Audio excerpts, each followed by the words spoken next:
Coming in at my number 9 spot, we have Control Group. Control Group is kind of an interesting one because there are some really standout things in it, and then there's like some just kind of okay stuff in it. So this one I would highly recommend if you are playing solo though, because the warp pack alone is definitely worth it. So in this one we get the Adreno Defibrillator, which is not way great. It's an okay armor. It seems more of like a kind of a new player trap though, where it sounds really good. Like you die once, you pick yourself back up, you can limp your way over to an objective or something. Sadly, you have to be limping. This basically counts as both your legs being broken when you do, and you do bleed out rapidly upon this. The best case scenario I've found for this one is basically just arming the Hellbomb backpack and limping it to wherever it needs to go and then blowing it up.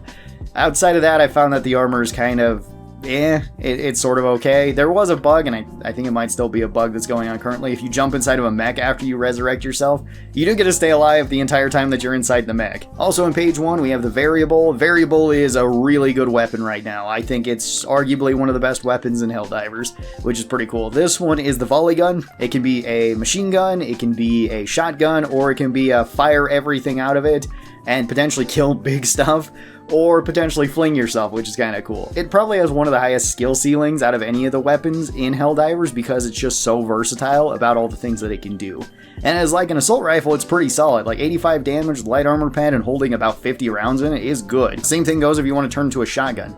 Does more damage than some of the other shotguns, still has light armor pen, doesn't have the knockback that some shotguns like the Punisher have, but still it's pretty good. And then setting it to just blast out everything can be super devastating towards certain enemies. Like you can pop a Titan's stomach with this, one-shot a Hulk with this, or I think you can one-shot a tank with this too if you hit everything in the back, but you are probably going to fling yourself backwards unless you're laying down, or unless you already emptied out at least half of the magazine.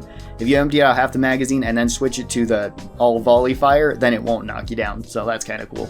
Very, very fun weapon. It was actually the very first weapon that I maxed out to 25. I hadn't really done that with any other weapon. Most of the other weapons I usually get up to like 20 or to 18 or so, and then I've got like everything I want for them, and at that point I just start switching over to like a different weapon. But the Variable I maxed out, and then I changed absolutely nothing about it because I love the way that it worked with the vanilla everything. There's also the epoch here. Not necessarily a huge selling point in my opinion. It is better than what it used to be because it used to just like shoot randomly